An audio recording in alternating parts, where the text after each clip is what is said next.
Buenos días, somos estudiantes de la Tecnología en Gestión Empresarial tercer semestre. Mi nombre es Laura Andrea Martínez. Claudia Yelitza Lisa Flores. A continuación, le vamos a hablar sobre el contrato laboral.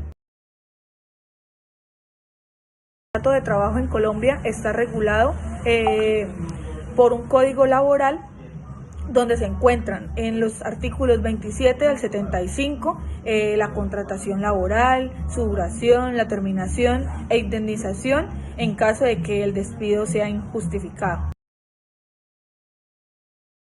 Elementos del contrato de trabajo.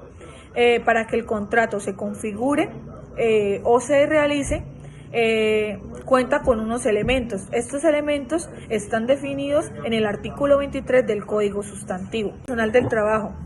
Para que exista un contrato de trabajo, el trabajador tiene que desarrollar una actividad. Esta actividad es personalmente, es decir, no puede ser delegada por otra persona. Dentro de la continua subordinación, esto significa que el empleador tiene la facultad de imponer las órdenes que le va a dar a su trabajador dentro de las respectivas actividades que se van a tener. Toda empresa debe pagar a sus empleados un salario que sea acorde a la formación personal, experiencia y competencias y habilidades.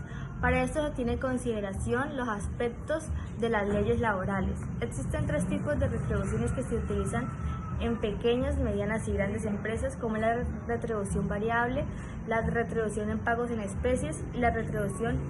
Las formas del contrato de trabajo corresponden a la vinculación del empleado a la empresa.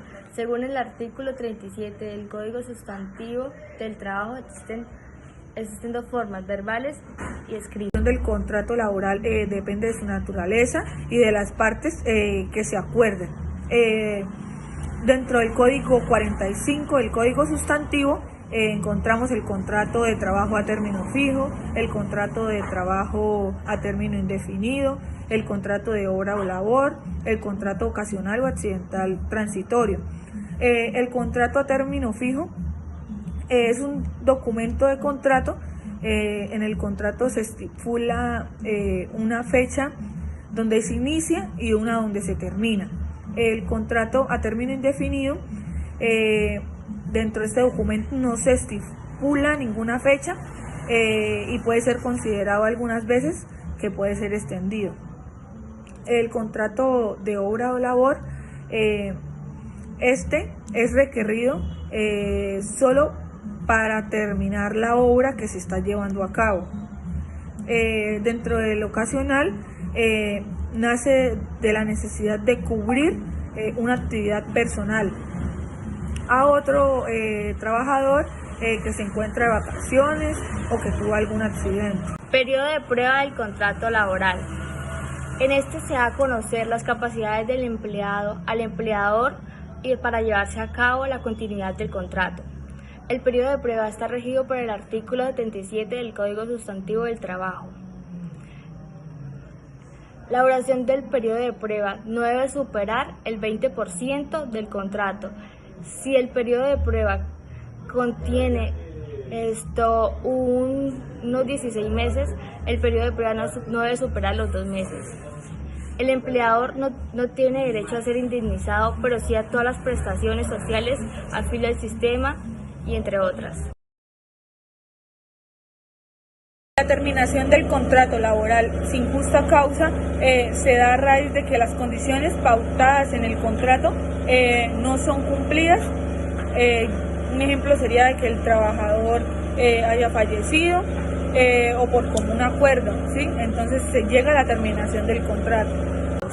El empleador puede despedir al trabajador por haber sido engañado mediante la presentación de documentos falsos, por actos de violencia y de injuria, por dañar material causado intencionalmente, sean obras, maquinarias, materiales, entre otras, por actos morales, por la violación de las obligaciones o las prohibiciones de este mismo, por haber sido detenido más de 30 días.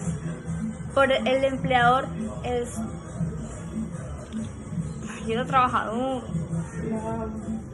Terminación del contrato por justa causa. El empleador puede ser Terminación del contrato por justa causa. El empleador puede despedir al trabajador mediante la Terminación del contrato por justa causa.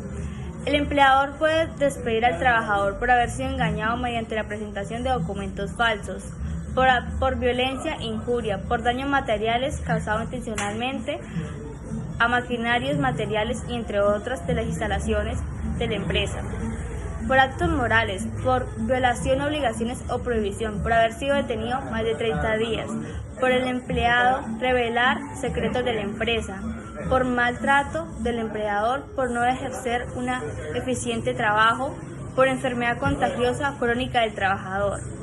Al ser despedido, se debe notificar en un periodo. La terminación del contrato laboral sin justa causa, en efecto, el empleador tendrá que indemnizar al trabajador según el Código Sustantivo 64. El trabajador es acobijado en este caso por la estabilidad laboral reforzada. Liquidación de los contratos de trabajo. Cuando el contrato de trabajo termina por cualquier causa o razón, el empleador debe hacer la respectiva liquidación a su trabajador.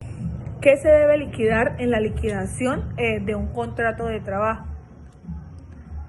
En la liquidación de un contrato de trabajo se debe liquidar los salarios adecuados, las prestaciones sociales que se dieron, las vacaciones que reciben por año, los aportes para fiscales a que haya lugar, los aportes de seguridad social que son muy importantes, y las indemnizaciones si hubiera lugar a ellas. Prestaciones sociales son todos aquellos beneficios que recibe el trabajador según el Código Sustantivo.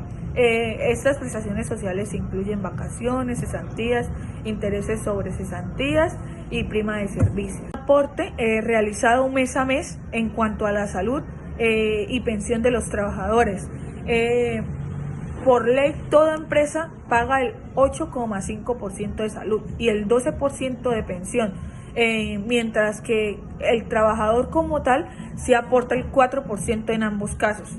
El porcentaje de este último se deduce al salario devengado. Para fiscales, son contribuciones que se deben hacer por ley. Estas incluyen caja de compensación familiar, bienestar familiar, cena, de acuerdo al salario y tipo de contrato que se debe incluir todos o solo algunas partes para fiscales. Indemnizaciones. Estas se liquidan en el contrato de trabajo siempre y cuando se presenten en los siguientes casos: el despido sin justa causa por parte del trabajador, la renuncia imputable por parte del empleador y el incumplimiento de las obligaciones contractuales que se ponen por parte del empleador.